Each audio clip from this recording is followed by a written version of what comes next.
प्यारे बच्चों, ਅੱਜ ਆਪਾਂ ਸਿੱਖਣ ਪਰਿਣਾਮਾਂ ਆਧਾਰਿਤ ਅਭਿਆਸ ਪੁਸਤਕ ਭਾਗ 2 ਜਮਾਤ 5ਵੀਂ ਦਾ ਅੰਗਰੇਜ਼ੀ ਵਿਸ਼ਾ ਚੈਪਟਰ 4 ਦ ਫਲਾਇੰਗ ਸਿੱਖ ਮਿਲਖਾ ਸਿੰਘ ਦੀ ਵਰਕਸ਼ੀਟ ਕਰਾਂਗੇ। ਇਹਨਾਂ ਦੀ ਵਰਕਸ਼ੀਟ ਇਹ ਤੁਸੀਂ ਚੈਪਟਰ ਆਲਰੇਡੀ ਕਰ ਚੁੱਕੇ ਹੋ। ਇਹ ਚੈਪਟਰਸ ਬੱਚੋ ਤੁਹਾਡੇ ਜਿਹੜਾ 11 ਨਵੰਬਰ ਤੋਂ ਪੈਸ ਦੇ ਪੇਪਰ ਹੋਣੇ ਆ ਉਹਨਾਂ ਦੇ ਵਿੱਚ ਆਣੇ ਹੈ ਤੇ ਇਹਦੀ ਪ੍ਰੈਕਟਿਸ ਤੁਸੀਂ ਅੱਛੀ ਤਰ੍ਹਾਂ ਕਰਨੀ ਹੈ। ਫਸਟ ਕੁਐਸਚਨ ਹੈ, ਕੁਐਸਚਨਸ ਉਹੀ ਸੇਮ ਤਰੀਕੇ ਨਾਲ ਕੁਐਸਚਨ ਦਿੱਤੇ ਹੋਣਗੇ, ਨੀਚੇ ਤੁਹਾਨੂੰ 4 ਆਪਸ਼ਨਸ ਦਿੱਤੀਆਂ ਹੋਣਗੀਆਂ। ਚਾਰੇ ਆਪਸ਼ਨਸ ਜੋ ਤੁਸੀਂ ਇੱਕ ਠੀਕ ਹੋਊਗੀ ਉਹਦੇ ਉੱਪਰ ਟਿਕ ਲਗਾਣੀ ਹੈ। ਤਾਂ ਫਸਟ ਹੈ ਚੂਜ਼ ਦਾ ਕਰੈਕਟ ਸਪੈਲਿੰਗ। ਤਾਂ ਹੁਣ ਉਹ ਕਰੈਕਟ ਸਪੈਲਿੰਗ ਦੀ ਗੱਲ ਕਰ ਰਹੇ ਆ, ਤੁਸੀਂ ਸਪੈਲਿੰਗ ਦੇਖਣੇ ਹੈ, ਜਿਹੜੇ ਕਰੈਕਟ ਹੈ ਉਹਦੇ 'ਤੇ ਤੁਸੀਂ ਟਿਕ ਲਗਾਉਣੀ ਹੈ। ਹੁਣ ਦੇਖੋ ਫਸਟ ਦੇ ਵਿੱਚ ਜਿਹੜਾ ਹੈਗਾ ਹੁਣ ਐਥਲੀਟ ਦੇ ਤੁਹਾਨੂੰ ਸਪੈਲਿੰਗ ਆਉਣੇ ਚਾਹੀਦੇ ਹੈ। ਤਾਂ ਇਹਦੇ 'ਚ ਬੱਚੋ ਐਥਲੀਟ ਜਿਹੜਾ ਹੈਗਾ ਜਿਵੇਂ ਮਿਲਖਾ ਸਿੰਘ ਜੀ ਜਿਹੜੇ ਸੀਗੇ ਉਹਨਾਂ ਨੂੰ ਫਲਾਇੰਗ ਸਿੱਖ ਕਹਿੰਦੇ ਸੀਗੇ ਤੇ ਉਹ ਐਥਲੀਟ ਸੀਗੇ, ਰਨਿੰਗ ਕਿਉਂਕਿ ਬਹੁਤ ਤੇਜ਼ ਦੌੜਦੇ ਸੀ। ਤਾਂ ਇਹਦੇ 'ਚ ਸਪੈਲਿੰਗ ਜੇ ਆਪਾਂ ਸਾਰੇ ਚੈੱਕ ਕਰਾਂਗੇ ਤਾਂ ਇੱਥੇ ਤੁਹਾਡਾ ਬੀ ਆਪਸ਼ਨ ਠੀਕ ਹੈ, ETH ਲੀਟ ਐਥਲੀਟ। ਤਾਂ ਬੀ 'ਤੇ ਆਪਾਂ ਟਿਕ ਕਰ ਦਾਂਗੇ। ਸੈਕਿੰਡ ਕੁਐਸਚਨ ਹੈ as partition is to division. Partition ਮਤਲਬ ਡਿਵੀਜ਼ਨ। ਤਾਂ ਪਾਰਟੀਸ਼ਨ ਦਾ ਮੀਨਿੰਗ ਦਿੱਤਾ ਹੋਇਆ ਹੈ ਡਿਵੀਜ਼ਨ ਜਾਂ ਸਿਨੋਨਿਮ ਕਹਿ ਸਕਦੇ ਹਾਂ ਅਸੀਂ। ਫੇਮਸ ਇਜ਼ ਟੂ, ਹੁਣ ਫੇਮਸ ਦਾ ਤੁਸੀਂ ਮੀਨਿੰਗ ਦੇਖਣਾ ਵੀ ਜਿਹਦਾ ਮੀਨਿੰਗ ਸੇਮ ਫੇਮਸ ਹੀ ਨਿਕਲਦਾ ਹੋਵੇ। ਏ 'ਤੇ ਹੈ ਵੈਰੀ ਫਾਸਟ, ਬੀ 'ਤੇ ਹੈ ਲਾਰਜ, ਸੀ 'ਤੇ ਹੈ ਪੋਪੂਲਰ, ਡੀ 'ਤੇ ਹੈ ਰਨਰ। ਇੱਥੇ ਬੱਚੋ ਤੁਹਾਡੀ ਨਾ ਬੁੱਕਸ ਦੇ ਵਿੱਚ ਥੋੜ੍ਹਾ ਪ੍ਰਿੰਟਿੰਗ ਦੇ ਵਿੱਚ ਹੈ ਕੁਛ ਮਿਸਿੰਗ ਹੈ ਇੱਥੇ ਲੈਟਰਸ, ਤਾਂ ਉਹ ਤੁਸੀਂ ਲਿਖ ਲਿਓ ਨਾਲ ਨਾਲ। ਫੇਮਸ ਦਾ ਹੁੰਦਾ ਪੋਪੂਲਰ। ਤਾਂ ਕਿਉਂਕਿ ਆਪਾਂ ਪਾਰਟੀਸ਼ਨ ਦਾ ਮੀਨਿੰਗ ਦਿੱਤਾ ਹੋਇਆ ਇੱਥੇ, ਇਹ ਪਹਿਲਾਂ ਆਪਾਂ ਹਮੇਸ਼ਾ ਜੋ ਦਿੱਤਾ ਹੋਊਗਾ ਨਾ ਕੁਐਸਚਨ ਦੇ ਵਿੱਚ ਉਹ ਆਪਾਂ ਦੇਖਣਾ, ਉਹਦੇ ਅਕੋਰਡਿੰਗਲੀ ਆਪਾਂ ਕੁਐਸਚਨ ਨੂੰ ਅਟੈਂਪਟ ਕਰਨਾ। ਤਾਂ ਇੱਥੇ ਕੁਐਸਚਨ ਦੇ ਵਿੱਚ ਜਿਹੜਾ ਹੈਗਾ ਪਾਰਟੀਸ਼ਨ ਦਾ ਮੀਨਿੰਗ ਦਿੱਤਾ ਹੋਇਆ ਡਿਵੀਜ਼ਨ। ਤਾਂ ਫੇਮਸ ਦਾ ਮੀਨਿੰਗ ਕੀ ਹੁੰਦਾ ਪੋਪੂਲਰ, ਜਾਂ ਆਪਾਂ ਕਹਿ ਸਕਦੇ ਹਾਂ ਸਿਨੋਨਿਮ ਜਿਹੜਾ ਹੈਗਾ ਉਹਦਾ ਪੋਪੂਲਰ ਹੈ। ਸੀ 'ਤੇ ਆਪਾਂ ਟਿਕ ਕਰ ਦਾਂਗੇ। ਫਾਈਂਡ ਦਾ ਪ੍ਰੋਪਰ ਨਾਊਨ। ਤਾਂ ਹੁਣ ਉਹ ਪ੍ਰੋਪਰ ਨਾਊਨ ਦੀ ਗੱਲ ਕਰ ਰਿਹਾ। ਪ੍ਰੋਪਰ ਨਾਊਨ ਇਕੱਲੇ ਨਾਊਨ ਦੀ ਨਹੀਂ ਗੱਲ ਆਈ ਇੱਥੇ, ਉਹ ਕਹਿ ਰਿਹਾ ਪ੍ਰੋਪਰ ਨਾਊਨ ਕਿਹੜਾ ਹੈ। ਤਾਂ ਪ੍ਰੋਪਰ ਨਾਊਨ ਉਹ ਹੁੰਦਾ ਜਿਹੜਾ ਇੱਕ ਨਾਊਨ ਨੇਮਿੰਗ ਨਾਊਨ ਮਤਲਬ ਨਾਊਨ ਦੀ ਦੱਸੇ ਵੀ ਹਾਂ ਇਹੀ ਨਾਊਨ ਹੈ, ਸਪੈਸੀਫਿਕ ਹੋਵੇ। ਜਿਵੇਂ ਹੁਣ ਇੱਥੇ ਸੈਂਟੈਂਸ ਦਿੱਤਾ ਹੋਇਆ ਹੀ is one of India's greatest personalities. ਤਾਂ ਹੁਣ ਇਹਦੇ 'ਚ ਦੇਖੋ ਪਰਸਨੈਲਿਟੀਜ਼ ਵੀ ਨਾਊਨ ਹੈ, ਪਰ ਪਰਸਨੈਲਿਟੀ ਦੇ ਵਿੱਚ ਹੁਣ ਕੋਈ ਵੀ ਪਰਸਨੈਲਿਟੀ ਹੋ ਸਕਦੀ ਹੈ। ਮਿਲਖਾ ਸਿੰਘ ਜੀ ਹੋ ਸਕਦੇ ਹੈ, ਸਚਿਨ ਤੇਂਦੁਲਕਰ ਜੀ ਹੋ ਸਕਦੇ ਹੈ, ਇੰਦਰਾ ਗਾਂਧੀ ਹੋ ਸਕਦੀ, ਕੋਈ ਵੀ ਪਰਸਨੈਲਿਟੀ ਸਾਨੂੰ ਪਤਾ ਨਹੀਂ ਨਾ ਹੈ। ਜਿੱਥੇ ਸਾਨੂੰ ਪਤਾ ਹੋਵੇ ਉਹਨੂੰ ਅਸੀਂ ਪ੍ਰੋਪਰ ਨਾਊਨ ਕਹਿੰਦੇ ਹਾਂ। ਹੁਣ ਜਿਵੇਂ ਇੰਡੀਆ ਹੈ, ਇੰਡੀਆ ਕੰਟਰੀ ਹੈ, ਕੰਟਰੀ ਦਾ ਨਾਮ ਦਿੱਤਾ ਹੋਇਆ, ਸਾਨੂੰ ਕਲੀਅਰਲੀ ਇੱਥੇ ਪਤਾ ਹੈ ਵੀ ਇੰਡੀਆ ਦੀ ਗੱਲ ਕੀਤੀ ਜਾ ਰਹੀ ਹੈ। ਜੇ ਇੱਥੇ ਲਿਖਿਆ ਹੁੰਦਾ ਕੋਈ ਵੀ he is one of countries, country ਲਿਖਿਆ ਹੁੰਦਾ, ਫਿਰ ਨਹੀਂ ਨਾ ਸਾਨੂੰ ਪਤਾ ਹੋਣਾ ਸੀ, ਫਿਰ ਅਸੀਂ ਨਹੀਂ ਸੀ ਕਹਿ ਸਕਦੇ ਵੀ ਪ੍ਰੋਪਰ ਨਾਊਨ ਹੈ। ਤਾਂ ਇਹਦੇ 'ਚੋਂ ਪ੍ਰੋਪਰ ਨਾਊਨ ਕਿਹੜਾ ਹੈਗਾ ਇੰਡੀਆ। ਤਾਂ ਨੀਚੇ ਆਪਸ਼ਨ ਆਪਾਂ ਦੇਖਾਂਗੇ, ਏ 'ਤੇ ਲਿਖਿਆ 1, ਬੀ 'ਤੇ ਗ੍ਰੇਟੈਸਟ, ਸੀ 'ਤੇ ਇੰਡੀਆ। ਤਾਂ ਆਪਾਂ ਇੰਡੀਆ 'ਤੇ ਟਿਕ ਕਰ ਦਾਂਗੇ। ਨੈਕਸਟ ਬੱਚੋ ਫੋਰਥ ਹੈ ਤੁਹਾਡਾ ਚੂਜ਼ ਦਾ ਕਰੈਕਟ ਆਪਸ਼ਨ। ਤਾਂ ਅਸੀਂ ਕਰੈਕਟ ਆਪਸ਼ਨ ਇਹਦੇ 'ਚ ਚੂਜ਼ ਕਰਨੀ ਹੈ। Dash far was Milkha Singh school from his home. ਤਾਂ ਪੁੱਛ ਰਿਹਾ Milkha Singh school from home ਵੀ ਕਿੰਨਾ ਦੂਰ ਸੀ। ਹੁਣ ਕਿੰਨਾ ਪੁੱਛਿਆ, ਹੂ ਤਾਂ ਨਹੀਂ ਹੋ ਸਕਦਾ, ਹਾਊ ਫਾਰ ਕਿੰਨਾ ਦੂਰ ਸੀ, ਹਾਊ ਮਤਲਬ ਕਿੰਨਾ, ਸੀ 'ਤੇ ਵਟ, ਡੀ 'ਤੇ ਵੇਅਰ। ਤਾਂ ਇਹਨਾਂ 'ਚੋਂ ਆਪਸ਼ਨ ਜਿਹੜੀ ਹੈਗੀ ਹੈ ਬੀ ਆਊਗੀ, how for was Milkha Singh school from his home. Fifth ਹੈ ਦ ਵਰਡ ਐਥਲੀਟ। ਇੱਥੇ ਬੱਚੋ ਪ੍ਰਿੰਟਿੰਗ ਹੋਈ ਥੋੜ੍ਹੀ ਜਿਹੀ, ਇੱਥੇ ਲਿਖ ਲਿਓ ਐਥਲੀਟ ਇਜ਼ ਰਿਲੇਟਡ ਟੂ। ਤਾਂ ਹੁਣ ਜਿਹੜਾ ਵਰਡ ਲਿਖਿਆ ਹੋਇਆ ਦਾ ਵਰਡ ਕਹਿ ਸਕਦੇ, ਇੱਥੇ ਐਲ ਨਹੀਂ ਹੈਗਾ, ਐਲ ਨੂੰ ਹਟਾ ਦਿਓ। The word athlete is related to. Athlete ਕਿਹਦੇ ਨਾਲ ਰਿਲੇਟਡ ਹੈ, ਏ ਲਿਖਿਆ ਫੈਮਿਲੀ, ਬੀ ਕਹਿੰਦੇ ਆ ਸਪੋਰਟਸ, ਸੀ ਮਸ਼ੀਨਸ, ਡੀ ਹੈਗਾ ਪਲਾਂਟਸ। ਤਾਂ ਜਿਹੜਾ ਐਥਲੀਟ ਵਰਡ ਹੈ ਉਹ ਰਿਲੇਟਡ ਹੈਗਾ ਸਪੋਰਟਸ ਨਾਲ, ਇਹ ਤਾਂ ਸਾਰਿਆਂ ਨੂੰ ਪਤਾ ਹੈ ਨਾ। ਅੱਗੇ 6th ਕੁਐਸਚਨ ਹੈ ਚੂਜ਼ ਦਾ ਔਡ ਵਨ। ਤਾਂ ਅਸੀਂ ਔਡ ਇਹਦੇ 'ਚੋਂ ਦੇਖਣਾ, ਏ 'ਤੇ ਕ੍ਰਿਕਟ ਹੈ, ਬੀ 'ਤੇ ਬੈਡਮਿੰਟਨ, ਸੀ 'ਤੇ ਕੈਪਟਨ, ਡੀ 'ਤੇ ਫੁੱਟਬਾਲ। ਹੁਣ ਦੇਖੋ ਬੱਚੋ क्रिकेट भी गेम है, बैडमिंटन भी गेम है, फुटबॉल भी गेम है, बट कैप्टन गेम का नाम नहीं है, तो असी सी दे उपर टिक करांगे क्योंकि यही ऑड है इन्हां चारां चों। अगे 7th क्वेश्चन है, चूज द इनकरैक्ट पेयर। हुण वो कह रहे इनकरैक्ट, तो इनकरैक्ट पेयर दसना है जिहड़ा ठीक नहीं है। टेक टुक, प्रेजेंट हो गया past, run run present past हो गया, लुक लुकड। हुण डी दे उपर कम कम्स, तो यह कम दा कम्स नहीं आऊगा, ये ऑड इनकरैक्ट पेयर है, तो असी डी दे उपर टिक लगावांगे। बाकी सारे प्रेजेंट प्रेजेंट पास्ट है।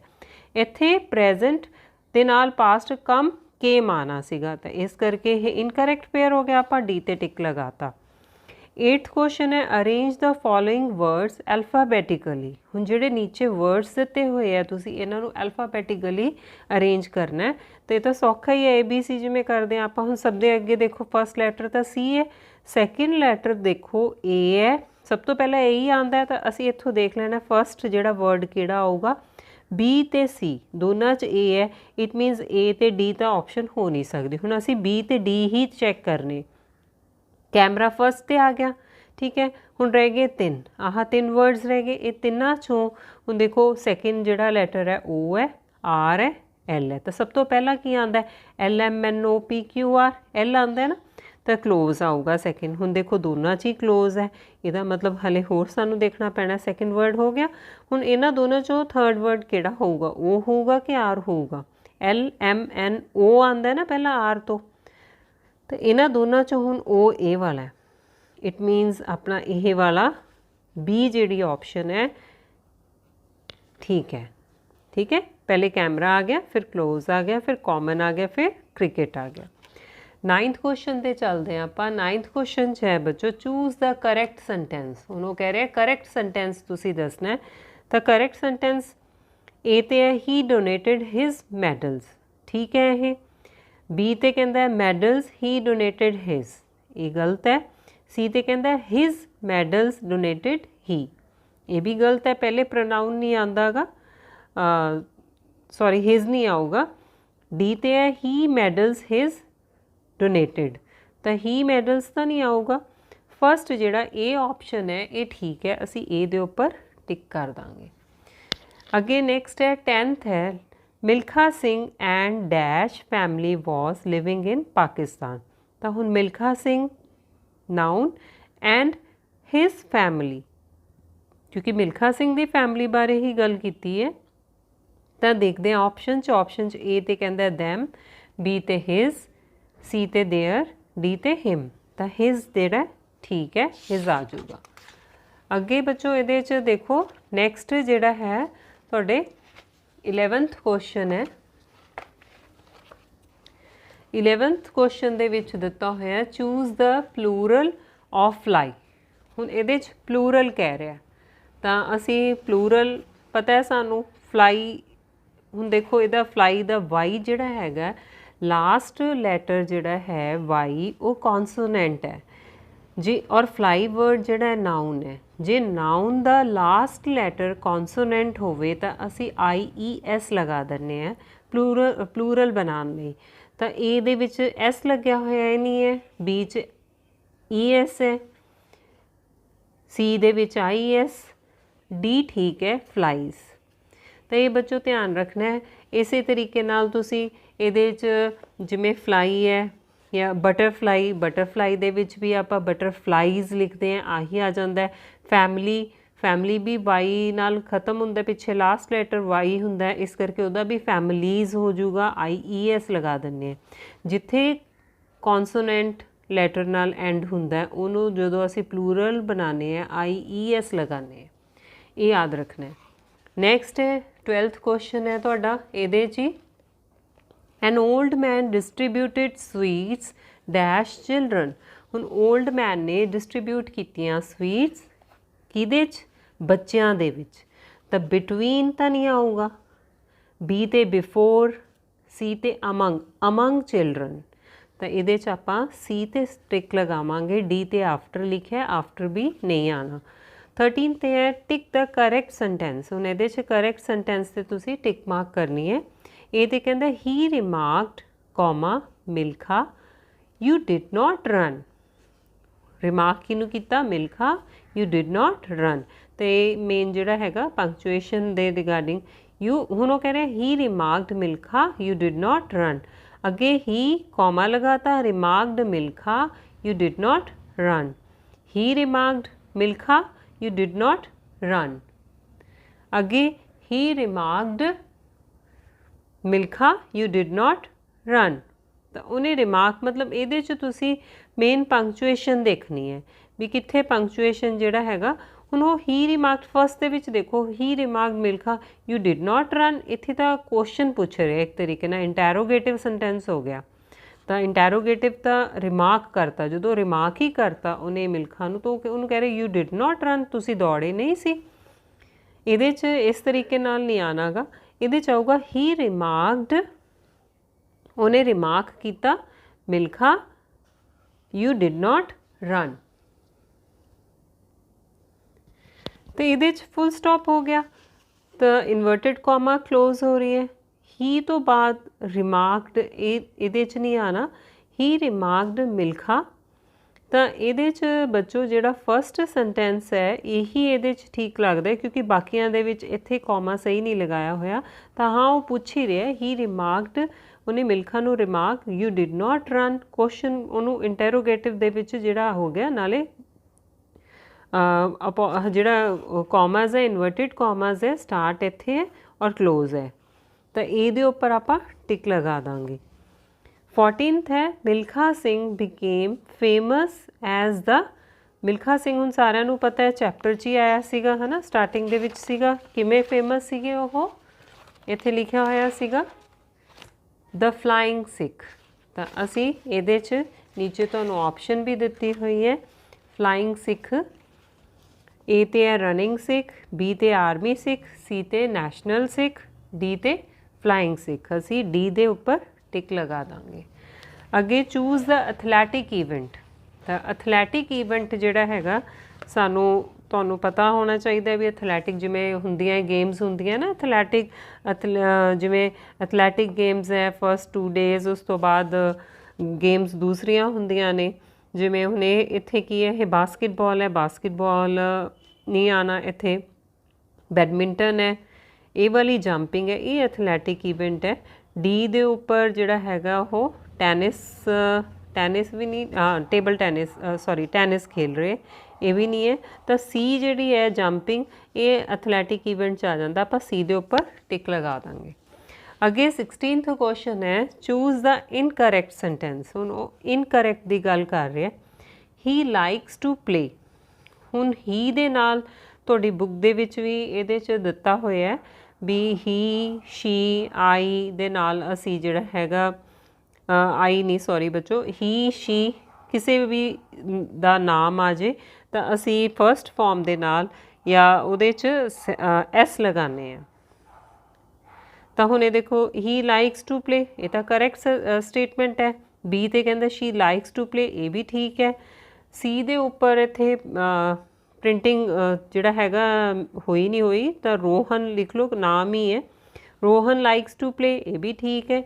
I likes to play I दे नाल एस नहीं आऊगा लाइक्स दे नाल तो ये इनकरैक्ट स्टेटमेंट है असी डी दे उपर टिक करांगे। 17th है choose the incorrect option for verb. हुण इनकरैक्ट ऑप्शन किहदे लई वर्ब लई तो तुसी वो वर्ड हुण नीचे वर्ड्स दिते हुए है इन्हां चों देखना है जिहड़ा इनकरैक्ट ऑप्शन है तो असी इनकरैक्ट ऑप्शन दे उपर टिक करना है। ये तो है गेट गेट दा वर्ब सारिਆਂ ਨੂੰ पता है वर्ब की हुंदी है कोई भी एक्शन वर्ड्स हो गया या जिहड़ा कोई भी काम हुंदा है तो ये उपर गेट है वर्ब है ये। बी सेव बचाना ये भी वर्ब है। सी ईवेंट्स हो गए कोई भी। डी हेल्प करना। तो हुण इहदे चों तुसीं देखना है भी इनकरैक्ट जिहड़ा वर्ब नहीं है तो गेट वर्ब होगी। सेव जिहड़ा हैगा ईवेंट्स जिहड़े हैगे कोई भी ईवेंट्स हो सकता है। हुण ईवेंट्स दे विच यह इनकरैक्ट ऑप्शन है वर्ब वास्ते असी सी दे उपर टिक लगा देंगे। सॉरी बच्चों सी नहीं आऊगा ये डी आऊगा हेल्प करनी ये वर्ब नहीं है। 18th है चूज़ द ऑड वन। तो हुण वो कह रहे हैं ऑड लभना है। ए च देखो कॉटन है, बी दे विच कॉबलर है, सी बॉटल है, डी बटन है।